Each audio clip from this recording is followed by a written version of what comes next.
देखी कबो आदमी के अपन स्वभाव नहीं छोड़े के चाही।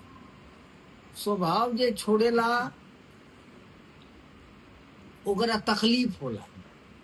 एक बार एगो गांव में के किनारे जंगल उंगल है, वही में एगो सांप रहता। अब सांपवा जे ओने से जा बस ओके दौड़ के काट गया। एक दिन संजोग से एक जनी साधु बाबा महात्मा जी जात रहना, सांपवा आयल काटे तो कहने रुक काहे इतना पाप करता रहो। सज्जू के जमाना रहे, जीव जंतु भी आदमी के बात ही संत महंत के बात ही बुझत समझत रहे, उन्हें काहे इतना पाप कमाता रहो। अरे कटवत बड़ी पाप हुई। ये जन्म में कौन पाप कैलो कि सांप भइलो, अगलो जन्म काहे घबरा बिगाड़ता रहा।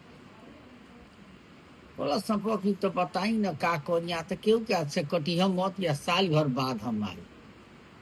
बोले ठीक बा, आज अभी काटल बंद कर दिए ने। अब लोग धीरे धीरे जाए लागल तो केहू के काटे उटे नहीं सपुआ। बीचे रास्ता में बैठल रहे तो कुछ लोग पहले ढेला फेंक के टेस्ट करी कि काटे ताकि नहीं, तब नहीं बोले। अब लोग लगल ऊपर थूक के पेशाब करे, मनो गंदगी करे, ओके ढेला से मारे।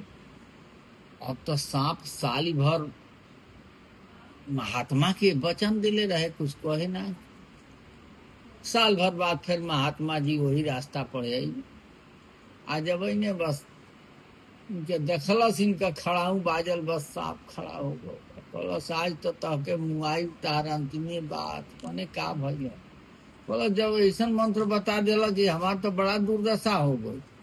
बोले का भइला, तो ऐसा ऐसा बात भइला कि थूक देता, कि पेशाब कर देता, कि ढेला से मार देता हमके, आ हमके तू काटल मना कैले बाड़ा। साधु बा कहने ए बुर्बक पे नहीं, अरे तो के काटल न मना कैले रहनी हाँ, खूब कारल नहीं न मना कैले रहनी हाँ। खूब करले रहते तो डरों लोग भाग गए रहे। तो देखी स्वभाव सही में नहीं छोड़े के चाहिए। जे स्वभाव छोड़ेला ना उ पछताला। एगो देवरिये के नेताजी रहने तो कहे कि नेचर आ सिग्नेचर नहीं बदलेला, तो बात ही सही है। ठीक बा, फिर भेंट हुई, नमस्ते।